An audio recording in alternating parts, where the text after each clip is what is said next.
que les recherches que vous allez découvrir à l'instant font partie d'un plus vaste projet qui va donc consister à psychanalyser le monde entier. Au travers d'un plan quinquennal qui devrait voir son aboutissement le 24 décembre 2013, c'est un mardi, je crois, à New York, à 23 h, devant le siège de l'ONU. Venez nombreux, puisqu'un vin chaud vous sera proposé lors de la proclamation des résultats. Donc, avant de vous proposer les travaux que nous avons donc menés sur le quartier Port-Marianne, enquête que nous avons baptisée le port de l'angoisse, en référence au climat d'angoisse qui règne actuellement sur le quartier et cette fameuse rumeur de monstres, infondée ou pas, mais qui pour nous est le signe d'une manifestation inconsciente d'une névrose beaucoup plus profonde que nous sommes efforcés de détecter. Donc avant de vous présenter ces travaux, nous tenons à remercier tous les partners, les partenaires de l'opération, à commencer par le festival ZAT pour zone d'agglomération territoriale, ainsi également à tous les services de la mairie qui nous ont prêté leur soutien, à commencer bien sûr par le service moins connu. Ah merci, cela étant au service de la décoration, qui a voulu rendre hommage ce soir à un groupe un peu méconnu dans l'histoire de la musique, qui s'appelle Bonnie M. Les ressources où nous avons puisé l'essentiel de nos informations. Et merci bien sûr à tous les bénévoles de mieux cerner la personnalité du quartier au travers de la parole de ses habitants. Habitants à qui l'on proposait de répondre à un questionnaire chinois où on leur demandait par exemple de comparer le quartier Port-Marianne à un fruit ou à un légume.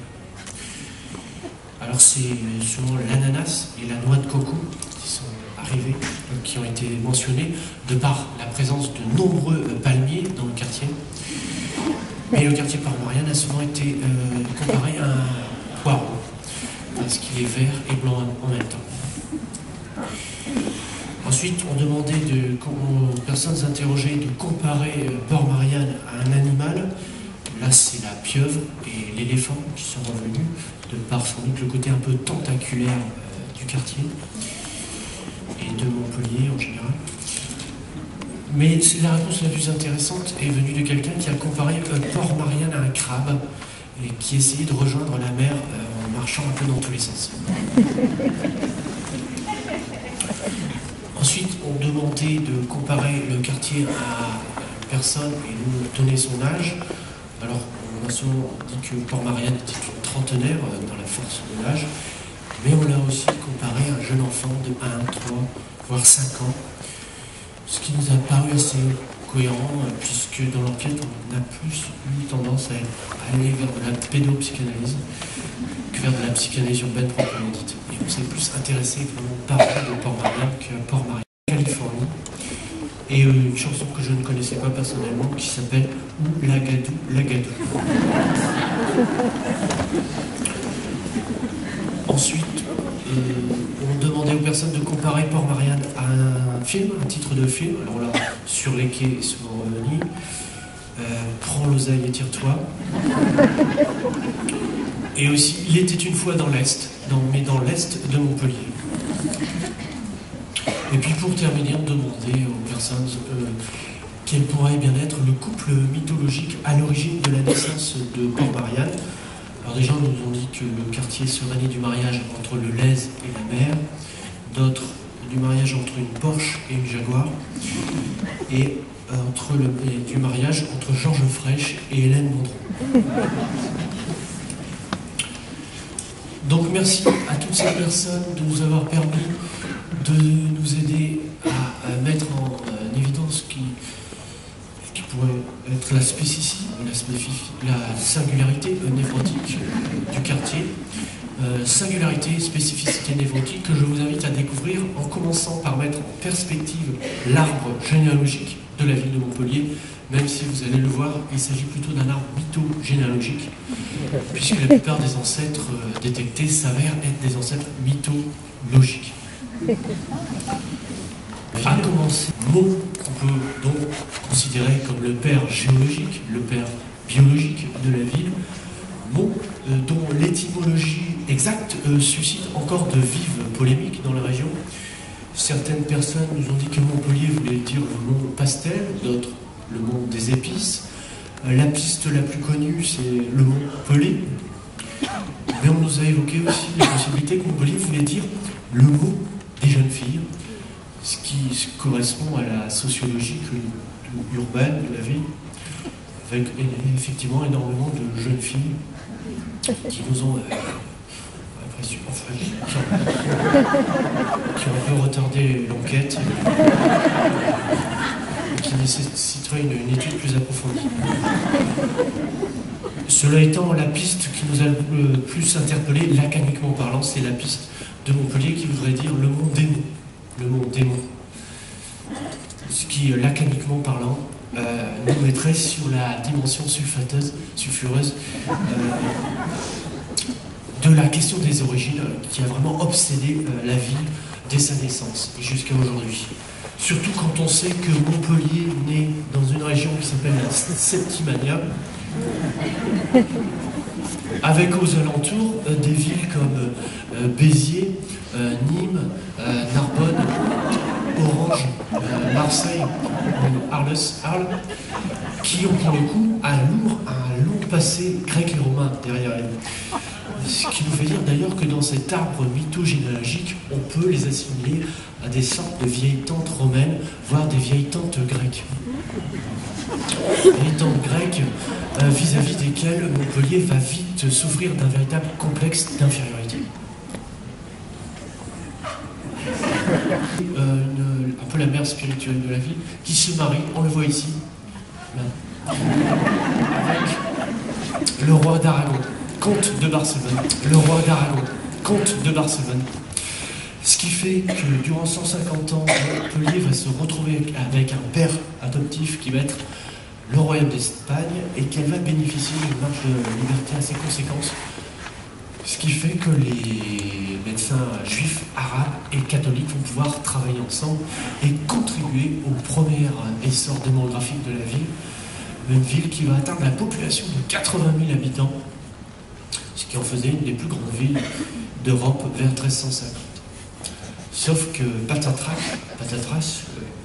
bigre je veux dire, en 1350, le roi d'Aragon, comte d'Espagne, va décider de vendre la ville de Montpellier au royaume de France pour une bouchée de pain, tout ça pour financer une expédition militaire, tenez-vous bien, au Baléares. Ça va être ressenti par Montpellier comme une terrible blessure narcissique, d'autant qu'à l'époque débute la guerre de 100 ans et la peste de 1349. Tout le monde s'en souvient. Ce qui fait que Montpellier sombre dans une longue dépression, surtout que les rapports entre Montpellier et son nouveau père adoptif, le royaume de France, ne vont pas très bien se passer, au point qu'on le voit ici. Louis XIII va encercler la ville, l'assiéger, massacrer une bonne partie de ses habitants et faire construire ici une forteresse qu'il va baptiser, tenez-vous bien, le Polygone, au sommet duquel il va mettre des canons qui seront pointés vers Montpellier. Qui montre l'ambiance entre Montpellier et son nouveau père adoptif, le royaume de France, ne vont pas très bien se passer, au point qu'on le voit ici. Louis XIII va encercler la ville, l'assiéger, massacrer une bonne partie de ses habitants et faire construire ici une forteresse qu'il va baptiser, tenez-vous bien, le Polygone, au sommet duquel il va mettre des canons qui seront pointés vers Montpellier. Qui montre l'ambiance qui régnait à l'époque entre Montpellier et son père adoptif. Ça va pas s'arranger par la suite, puisque peu après, à une époque où un peu partout en France on construisait des places Louis XIV,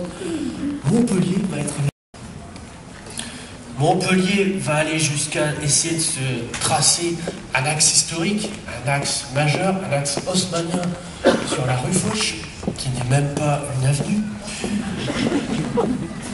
Et le pire, c'est qu'on le sait, cet axe majeur se termine en nœud de poisson, en eau de boudin, en queue de poisson de boudin. Un peu partout en France, on construisait des places Louis XIV. Montpellier va être la seule ville de France où la place Louis XIV va être construite à l'extérieur de la ville, au Pérou. Au Père, où est le Père? Ce qui montre que lacaniquement parlant, déjà la question des origines commence à travailler Montpellier. Alors, vous le savez, pour se forger une identité, Montpellier va essayer d'imiter son père adoptif comme elle le peut, avec cet arc de triomphe qui est quand même réussi, mais qui n'a pas la splendeur, en eau de boudin, en queue de poisson de boudin, avec qui c'est un notable qui va s'opposer au passage des bulldozers. Donc Montpellier, durant des siècles, vivote, elle va sombrer encore plus dans la dépression à la fin du 19e siècle, avec l'attaque, l'épidémie du phylloxéra, qui ravage les vignes, qui était à l'époque la seule force économique de la ville, puisqu'elle était complètement passée à côté de la révolution industrielle. Ce qui fait qu'elle va de plus en plus sombrer dans une dépression, un marasme économique à tendance schizoïde, jusqu'à ce que n'apparaisse dans cet arbre mythogénéalogique une sorte de grand-mère en la personne de François Delmas. Puisqu'il a été maire durant plusieurs mandats, donc notion de grand-mère. C'est un concept de psychanalyse urbaine. Grand-mère, puisqu'il va contribuer au début de l'essor démographique de la ville en accueillant la communauté pied-noir, en accueillant les entreprises IBM qui avaient été refoulées à Béziers, qui était à l'époque une ville rouge, une ville communiste, qui devait lutter contre l'impérialisme américain. Et c'est lui qui va faire construire le polygone en plein cœur de la ville, alors qu'on était à une époque où on les construisait à l'extérieur des villes. Va lui succéder une deuxième sorte de grand-mère, en la personne de Georges Frêche, qui va lui se lancer dans un vaste programme d'expansion urbaine, dont la première pierre va donc être Antigone. Antigone avec aux commandes une sorte de comte de Barcelone, le fameux architecte Ricardo Bofill, qui venait de Barcelone, ce qui était une manière sans doute inconsciente de renouer avec l'âge d'or de Montpellier vu au Moyen-Âge. Ce qui est intéressant en psychanalyse urbaine, c'est que les premières esquisses de Ricardo Bofill vont résolument prendre la forme de flèches, des flèches qui, bien sûr, lacaniquement parlant, nous ramènent à fraîche, flèche, fraîche. Il n'y a guère que le L et le R qui changent, comme si Antigone voulait prendre l'air avec des ailes en forme de flèche. On remarque très vite que de toute évidence, les flèches indiquent la direction de l'Est, comme si la ville partait à la conquête de l'Est, mais aussi parce que la ville essayait de se tourner résolument vers une sorte de mer mythologique qui serait donc la Grèce.